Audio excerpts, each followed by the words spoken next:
Welcome back to the channel. On today's episode of DOW Motorsports TV, we are doing a rotary engine teardown. This is the motor. Right now I have it draining. It's a Series 5 13B turbo engine that a client is, I guess he wants to bring it back to life. Not nothing crazy. He doesn't want to do anything crazy. We're keeping it simple. We talked about, what we can do to keep things simple. So today we're going to tear it down. We're going to inspect it. We're going to clean it. Also, like, comment, subscribe, and turn on post notifications so that you don't miss any of the other videos. And with that said, let's get into it. It's not a game, it's a rich thing.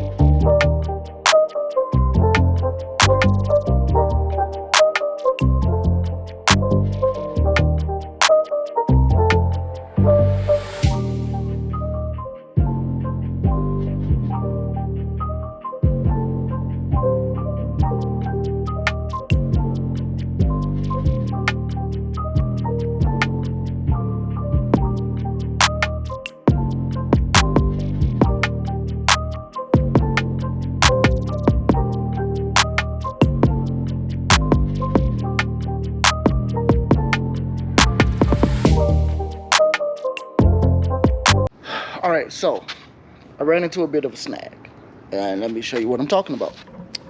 So the keyway on this engine is a little stuck, just right here.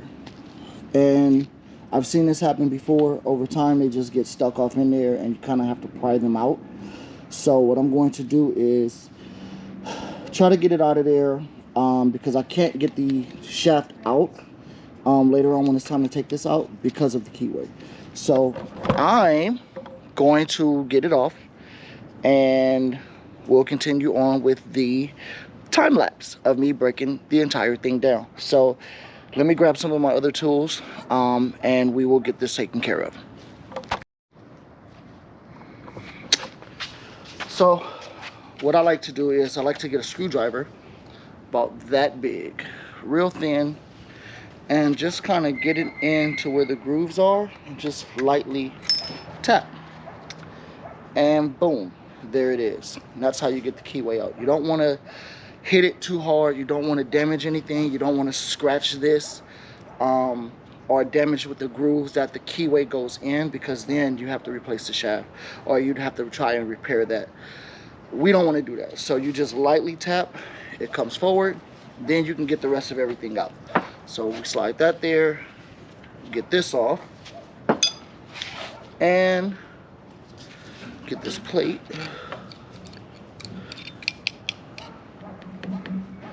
This is the hard one, because you kind of have to hold that there.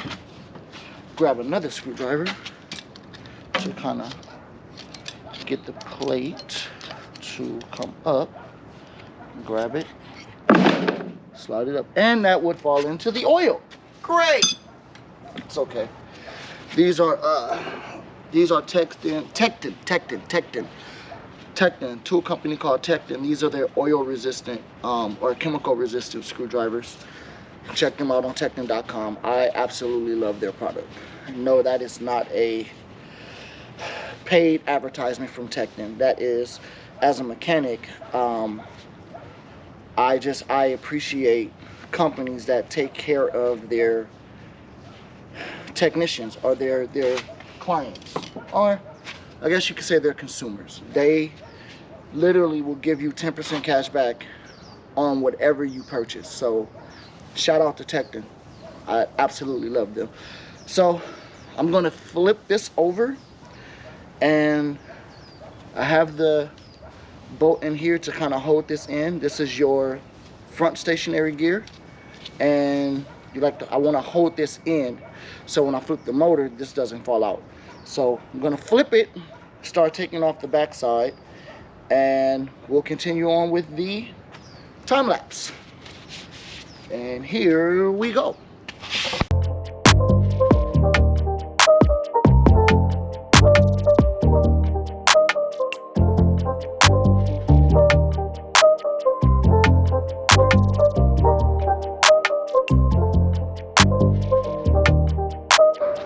All right, so now I got all the bolts out. I like to take a mallet, just kind of loosen this up a little bit.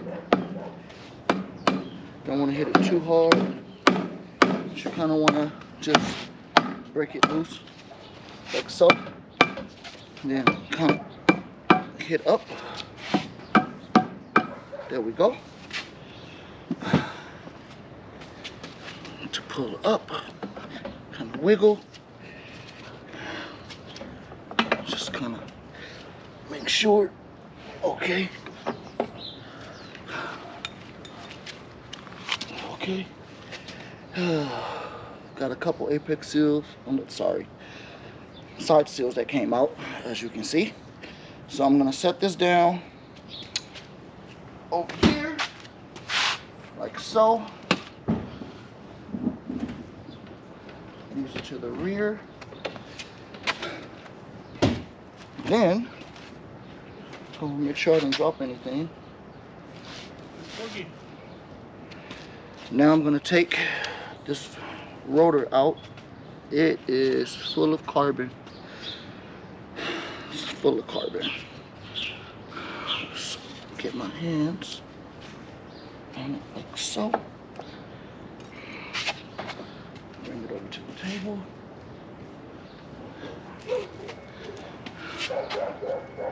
I don't see any necessary damage or scarring to the motor itself, and I'll show you guys. But it is indeed in need of a fresh rebuild. Gloves are destroyed. But let me show you guys what. And this is what the inside looks like. It looks fairly clean. I don't see any scourging on the rotor housings. I don't see anything messed up or anything like that. Nothing out of whack. Definitely going to still do some more inspection. I want to check warpage of the rotor housings. I don't know what was done or if there was anything that happened to the motor. Or maybe it was just old and it's just time for a rebuild. So I'm definitely going to do that. I'm going to take care of that. So I'm going to continue breaking this down. This is the rear iron. And as you can see, I don't see any scourging or anything like that. I don't see any damage. No apex seals were broken. Water O-rings look to be intact. Nothing looks to be broken or out of place. However, I do see this. That could be a potential problem, but maybe that did that when I put it off, so we don't know. So definitely going to look over this, go over everything with a fine-tooth comb, and definitely check and make sure that there are no major damages to the motor. We want to make sure that we can salvage everything, you know, as much as possible, especially, you know, the main components.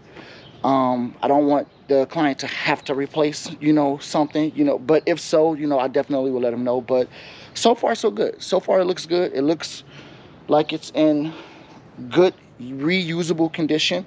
Definitely going to resurface the irons, and then I'm gonna double check the rotor houses and make sure everything is still within spec and things like that. So definitely look out for that video. That video is coming of me and Kyle Mohan from Kyle Mohan Racing. He's my go-to guy for anything rotary knowledge. Great guy, great engine builder. Love that guy. I'm part of his team, and whenever I need help with like anything rotary, he's the first person I call. So definitely gonna show him this. He'll give me some tips on what to do next. He knows what I know, He knows that I know, I should say, what to do, but I always like to get a second opinion. Always been like that. So definitely going to continue pulling this apart. I'll put you guys back on a time lapse while I'm doing that. I'll lay everything out, and then we'll go over, you know, what I find. So stay tuned.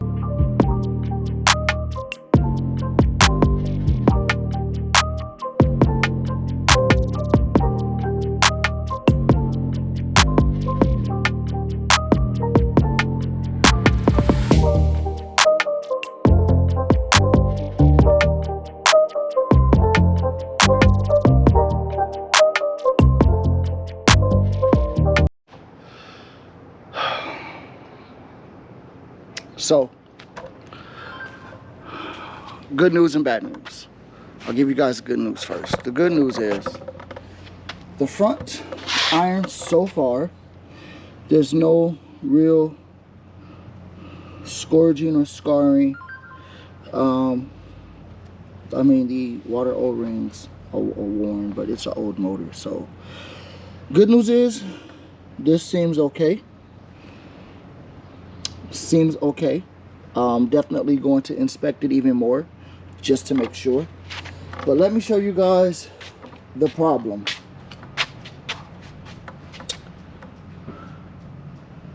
All right there.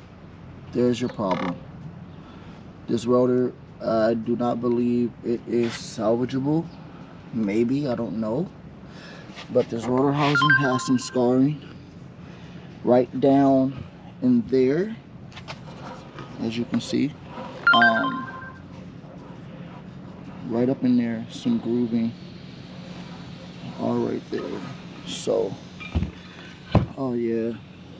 So this, let me show you guys. This housing is no bueno. No bueno. This is no good.